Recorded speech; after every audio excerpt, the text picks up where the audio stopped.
What is up, guys? This is episode 1 of the Showcase podcast. My name is Andrew Karabi, the host of the show. Today I want to talk about The Game because he just recently had his label seized and all his new albums' royalties seized. So he has to pay $7 million to this lady that accused him of, I believe, sexually assaulting her on a TV show. And supposedly she won the legal battle after a long fight. And let me just read what the documents say as to what The Game has to do. Any and all rights, title, and interests of defendant in any money, property, or payments due to defendant from LA Prolific, which is his own record label. But we all know The Game has ways around not paying her. And The Game has done this all his life. I swear to God, this guy has been sued so many times. And even I had the opportunity to sue him and still could, but there's just no point in it because he's not going to pay a dime. And he said this in videos before, which is why I didn't sue him, because he says he's not going to pay. And he hasn't paid anyone, and now he's got this $7 million he's supposed to pay this lady, and he says he's not going to pay this. But let me continue reading what exactly these documents say. Any payments due to his record label in the form of, among other things, commission, royalties, contract, receivables, deferred compensation, income, wages, payroll, salary, and accounts receivable. Failure by defendant to comply with this order may subject him to contempt of court proceedings. So he could get in trouble by the court if he doesn't pay this. But like I said, he probably has ways around it because that's just how things work. When you're at a high level, high level attorneys, you can set things up and form things in a way where you're not going to lose it in the end if something bad happens. It's further ordered that all third parties who receive notice of this order are directed to pay any and all money or property due or to become due under this order directly to plaintiff. 1, by payable check to Priscilla Rainey. Priscilla Rainey is this lady's name, and delivered to plaintiff's counsel until and to the extent necessary to pay judgment in full. So basically The Game has to pay this lady $7 million from all the money he collects over the next period of time until she makes the $7 million.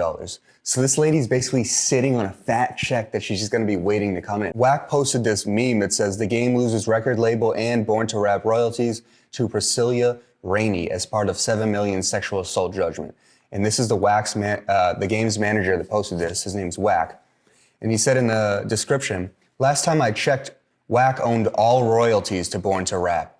Wow. So right away already, like I was just saying before even knowing this, The Game set up his album so that all the royalties from his album go to Wack, his manager. They don't go to The Game. Therefore, that money isn't going to Priscilla, whoever this lady is. It's not going to her because it's going to Wack. I'm sure she's not surprised that they set things up so that the album royalties would be somewhere else. Like, you can really set things up to be in your favor. You just have to take the right guidance, take the right steps, and execute on it. But this is what she looks like. Let me click on her profile. So I don't know exactly what The Game did to this lady. I mean, she doesn't look that young. She looks like she probably had some kids, for sure. I don't know. She just seems like a model. I don't know what TV show she was on. Oh, here we go. She has a link in her bio, the IndianaLawyer.com articles, rapper The Game loses 7th Circuit appeal. So supposedly The Game appealed 7 times for this. So basically in May 2015, while the show was filming in Chicago, Rainey and The Game went on an off-camera date in apparent violation of the competition rules. So I believe this show is like some competition. It's called She's Got Game. So The Game is like the main character of the show. And basically The Game took her on a date outside of the show. He took her to a suburban sports bar, and at one point during the evening, they were on an elevated stage in full view of club patrons. With a stage light shining on them, Taylor lifted her skirt and grabbed her bare buttocks and vagina.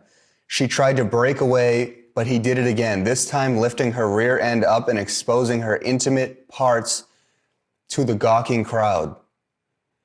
As she was struggling to push him away and lowered her skirt, he grabbed her bare buttocks and vagina a 3rd time. He also grabbed and juggled her breasts for the entertainment of the onlookers. So it just seems like The Game was potentially drunk here, and I'm not saying you should ever do this to a female, ever, unless she wants you to do it. It does seem like something The Game or anyone with money and power would do, because he just feels like maybe she was attracted to him and he was attracted to her and he wanted to do it. So he grabbed her ass, basically, and did it in an aggressive manner in front of a lot of people, and she was not okay with that. And it seems like she just wanted the bag. She wanted the bag. She really wanted the bag. Anyways, I don't want to get too much into that. We saw what she looks like. We kind of know what happens. We know that he lost the money, but supposedly he's not going to give the money. According to the blast, he says he's not giving a dime. And the game has said this for a long time, that if he gets sued, he's not paying a dime. Because when you get sued, you don't have to pay until the courts step in and something greater happens. And that's what the game does, you know? He's been sued a lot of times. But let me play this video real quick of what the Shade Room posted. It's basically a video of him posting money. Looks like just a video of $100 bills, money, probably, we'll see when it's over, probably like $300,000. Maybe a little more, it looks a little longer. This could be about $500,000 video the game just posted while he's eating cereal. So let me go to the next video. All right, this is what the game said. People out here dying from the Rona and blogs out here creating false narratives for this Waffle House roach who doing anything for her thirsty ass can try and take money from me. He's broke. She got all his money. What he gonna do now? Better go record another album, etc. I'm enjoying retirement. Y'all been saying she got $7 million for 7 years, and yet here I am laid up tipsy off my 5th quarantini watching Tiger King, LOL. They'll find Carol Baskin's husband before she ever get a penny from under my car seat. Coming up next, a stop by the bank to dump this shit in, the grocery store to re-up on Pop-Tarts, then to the house to start Money Heist Season 3. Hey. And then he says some shows that are fire, and that's about it. Let's go to the next slide that the Shade Room posted, just him chilling watching Tiger King, and then the meme that the game's manager, Whack, posted. So I think we kind of get the gist of it. It seems like Game has already set himself up in a position to where he doesn't really have to pay this lady $7 million. And the game has said this multiple times in the past on Instagram, on social media. I've seen it myself where he says if someone sues him, they're not getting a dime. And guess what? Before I started the showcase tour, the last show I ever did was with the game. The game at the time was beefing with Meek Mill. This was in 2017. He was beefing with Meek Mill at the time, all right? It was a big beef, pretty serious. He was on tour as well, the game was, with his tour bus. The show before the day I booked him, he was in Philly for a show, which is where Meek Mill is from. And basically the game wanted to shoot a music video in Philly in front of some cheese steak restaurant or whatever, you know, just a spot in Philly. He wanted to look cool, do a video shoot in Philly to a diss song, Meek Mill, in his own city. Makes sense, but him doing that happened the next day, which was the day of my show with the game in Providence, Rhode Island. So we had to drive from Philly to Providence. The game didn't give a fuck, potentially because it's Rhode Island and not a lot of people live in Rhode Island, and he may know that and didn't care as much because the beef was more important and he could potentially make more money from the beef itself. But guess what? He showed up late to my show. Whack didn't give a fuck. Every time he texted me, he said, we'll be there when we get there. We'll get there when we be there. Shit like that. They all moved in a militant manner. They didn't want to say a word until, you know, they were there. They didn't want to say where they were. The game even sent me a video that day of him saying he'd be at the show tonight and, you know, promoting the show one last time so I could post it up and get more ticket sales, blah, blah, blah. The show was fine overall. There was a solid amount of people there. I'd say maybe 1,500 people there. The venue fit 2,000 people. Obviously, I wanted to sell it out. I didn't. This was my first bigger show, though. I had never done a venue over 1,000 people before. This was my first 2,000 capacity venue. Basically, the game shows up after curfew. He showed up after basically the club was supposed to close. How are you going to show up to a show after the club was supposed to close because he's irresponsible. He doesn't care. He thinks he's some solid gang member that has all these, they move in a militant way. They think people are scared of them. And honestly, at the time I was like 21 or 22 maybe, and I was working with Whack, and I had to give Whack $15K. By the way, he didn't even count it. So I probably shouldn't even have given him $15K, but I like to do business the way it's supposed to be done. So if we agree on something, I still do it. Even though he showed up after curfew and only performed for 15 minutes when he was supposed to perform for an hour, okay, with a full band. So we had all these drums, all these instruments, everything. And they skipped sound check. They showed up after curfew. I even had, I had to get 2 Sprinter vans and security, which I was not supposed to get. So I ended up spending thousands of dollars on this stuff because the booking agent, MAC, Major Artists, what is they called?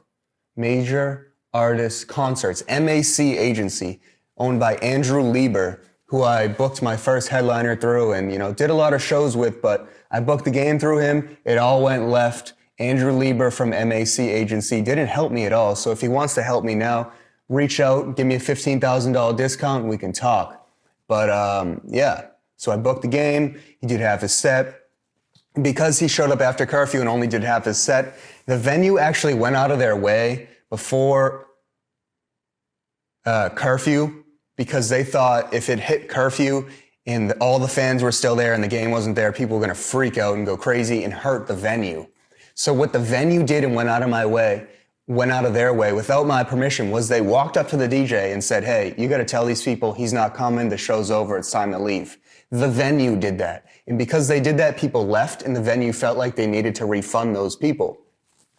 But the game ended showing up 90 seconds after they made that announcement. So people were walking out the door for 90 seconds and I get a call on my phone, Whack. He's there outside with the tour bus. He's asking me, why are people outside? And I'm saying, the venue just did this because you showed up after curfew. The shit's over with. But anyways, they still moved in a militant manner. They all walked up to the back door. The fire chief and police chief or whatever of Providence were there, and they allowed us to go 15 minutes longer. So he went on stage. He did a 15-minute set. Mind you, this is all on a live Facebook video. So it's a live Facebook video. Nothing was altered in the video. I have the video and, it shows the time and everything. And you can see everything that happened from when he walked in that back door and performed. And you can see the time and everything. It's live. But anyways, I knew that night and going into all this that the game, if he gets sued, he doesn't pay anyone. So there was no point in me suing the game. There was no point in me even getting in a weird position with Whack in the game that night because they move in a militant way. I'm 21, 22-year-old, this little dude. They got fucking these bodybuilders with them, these security guards, these big men, grown-ass men from damn near Inglewood and Compton and LA in general, banging, and they're here to get the money and perform real quick. So anyways, I gave Whack, second half of the deposit, $15K. Shouldn't have gave it all to him, but that's what happened with me in the game. In Whack, and that's why they just rubbed me the wrong way. This has been episode 1 of the Showcase podcast. I hope you enjoyed it. I'm not sure what else to say. We're in quarantine right now. I hope you guys just stay home, stay safe, wash your hands, don't get corona, don't spread corona, because we need this to end as soon as possible. We need to hit the road again with the Showcase tour. We need to do another tour. And yeah, I just want events to be back. Honestly, I want life to be back to normal. I've been stuck in the house now wearing the same shit for the last 30 days, probably. So this has been episode 1 on the Showcase podcast. My name is Andrew Corapi, the host of the show, also the founder of the Showcase Tour. Make sure you follow me on Instagram at Andrew Corapi, Corapi, and make sure you follow the Showcase Tour at the Showcase Tour, and make sure you follow Showcase Podcast at Showcase Podcast. Thank you guys for watching. See you next time. Peace out.